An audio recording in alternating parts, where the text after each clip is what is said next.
We are live here at Liverpool Hope University. My name is Stephanie Embleton. I'm a first year student studying psychology and health and wellbeing.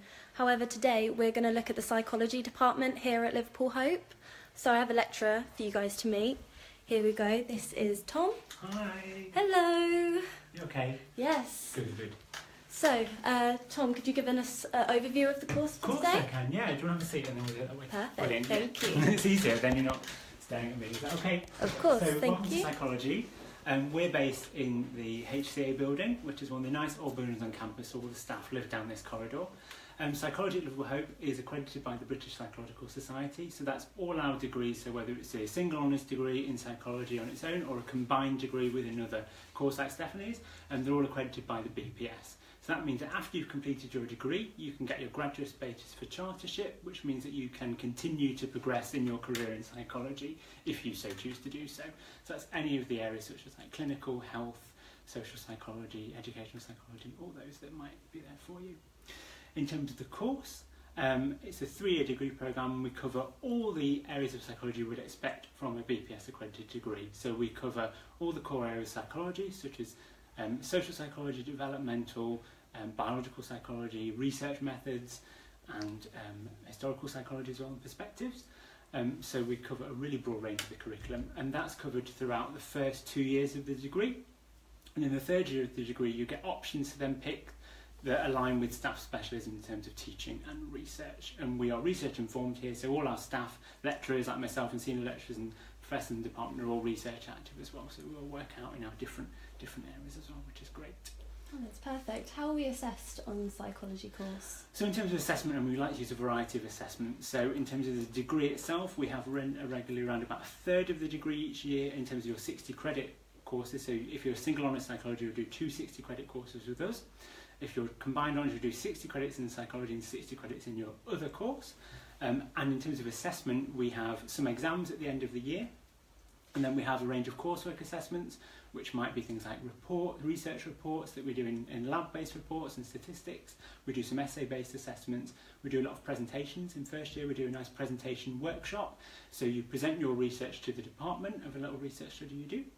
And we also assess in terms of methodology as well. So we have some lab-based methods assessments as well.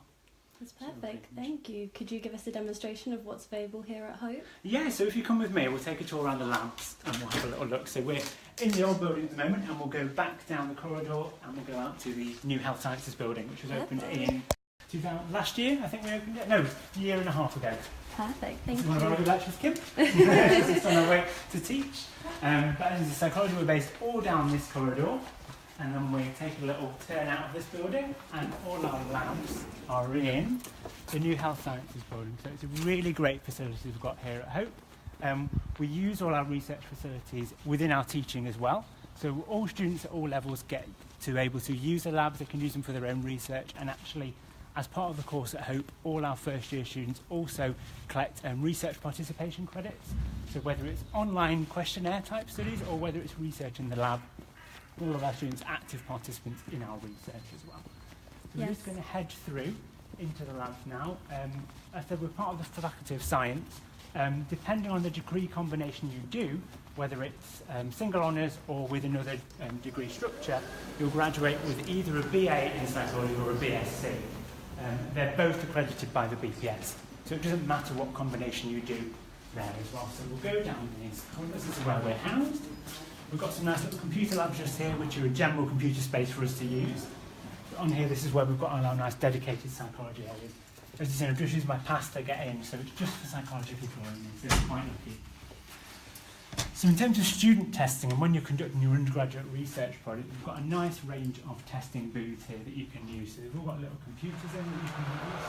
Some students doing some work as well in this one. Right. Dissertation student, are you writing up at the moment? Yeah, pretty much. Working on assignments. Yeah, really nice lab space to be able to use in terms of research as well. So you can conduct all little different bits of software and research projects they can be conducting. So if it's lab-based research, maybe it's using some statistical software or some experimental software. And part of that experimental software we also teach at first year as well. So all the way through the programme you can start building your skills in programming and research. So this lab here is our EEG lab, which stands for electronic I can never say it. Such a long Electronic I'm not going to even say, I'm just going to go for EEG, it's fine. It's measuring brainwaves essentially. And in here we've got some students some interns setting up one of the EEG caps. So participants wear the little EEG cap, we have gel that's put into those, and actually what we can see here, Sylvia is putting the electrodes in.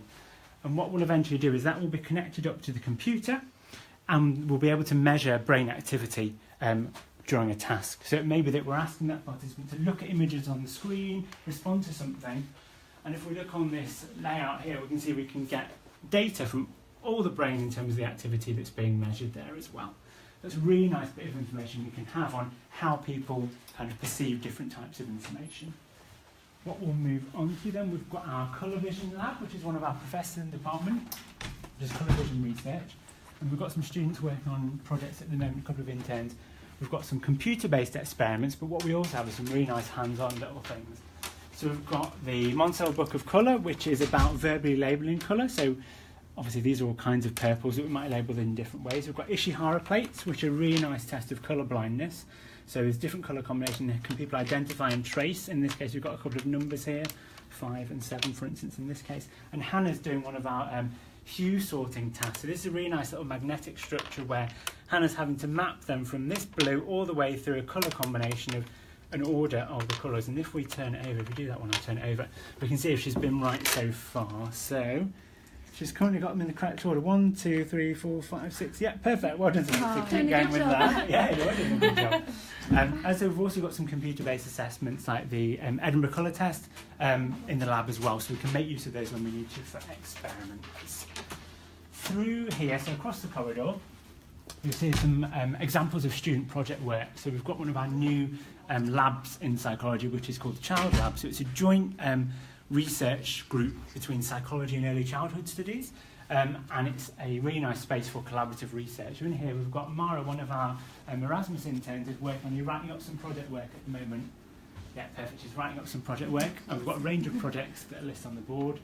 So the lab space is used for testing in university. We might bring families onto site and do some testing with parents and children. As you can see, it's nice and colourful.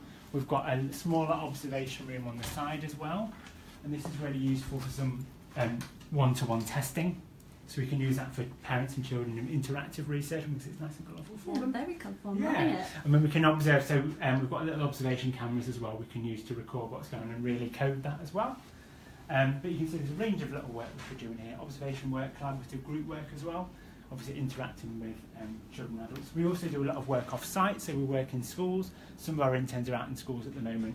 We have a range of students that come in and volunteer in the lab, so we've got some undergraduate interns.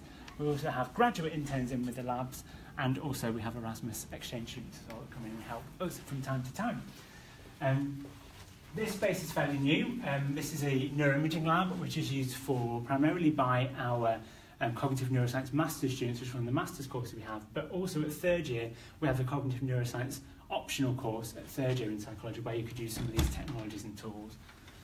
So in here we've got one of our lecturers, Alla, who's looking at some brain data at the moment. So she's just looking at some stuff on the screen. So we've got some nice brain imaging here, so some scans and some brain size. And we've got some data here and some really nice posts of different data that we have. So in terms of on-site here, we've got a range of neuroimaging equipment we can use. We've got EEG equipment, we've got TMS, which is over in health science, and we actually also have FNEARS equipment, which is being demonstrated here, which is great. So on an FNEARS, what this is, it's measuring the level of activity in the frontal cortex, and it's using infrared sensors on the front on this band to measure level of activity within this. So it's giving us some nice little bit of information.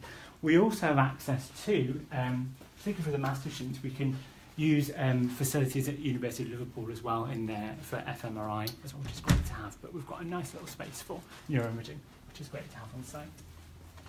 The final little bit of kit we have in the department, that is a little thing of FNEARS. You can see what it's doing here. So we've got the band detecting frontal lobes, and we can get essentially level of activity in the brain, which is nice to be able to see. The final bit of tech we have in the department is eye tracking. So we've got one of our former dissertation students who did her dissertation on eye tracking. And what we can see here, this machinery is picking up using an infrared sensor again just in front of the screen, and there'll be a task that the participant is performing. And actually, if we look down here on this screen, the experimenter will be sitting at this, and we can track the eye. So this would be setting up and calibrating that task for that individual. But the kind of information we can get, we've got some posters of here. We can either track where that person's looking. You can see here now we can get tracking the pupil, and we're using that as information of where that person is looking on the screen. We can also get things like heat maps of where is someone looking as they're doing that task, how often and how long are they looking at that particular bit of information as well. And the final lab space we've got, it doesn't look too exciting, it's just a room of computers, but it's really nice to have. So in psychology as a discipline, we do a lot of quantitative research, but we also do qualitative research. And what is really useful here is we've got a transcription of this is a transcription pedal. I haven't put it should be on the floor, don't know what's on there. But that's really useful for coding interview data. So we have a number of staff in the department whose expertise is qualitative data, really nice interview-based data, and we can use that for research as well. So it's a really nice space for students to use. And all students in the department do a mixture of quantitative and qualitative research as well. That's perfect. Can I ask you a really important question? Yeah, okay. Why would you choose Liverpool Hope to study psychology? I think the reason I think students could choose Liverpool Hope and should choose Liverpool Hope is that we're a really welcoming institution. We know everyone by name. We've got a really nice community in the department, and that was picked up by our recent BPS review. They were really pleased with the kind of community engagement with the students that we have, but also the range of the curriculum and the broad range of expertise. We're teaching to a level that is externally validated for BPS, but also that we're reaching above and beyond that as well in terms of the curriculum we have and how we support students throughout their degree and the skills they build throughout that to make them into really good graduates as well. That's perfect. Thank you so much for giving this talk. Have a nice afternoon. Thank you. Thank you so much for watching, guys. I hope you found that really interesting. If you have any questions for us, please comment below and we will answer them as soon as we can. Other than that, thank you so much for watching. Okay, bye.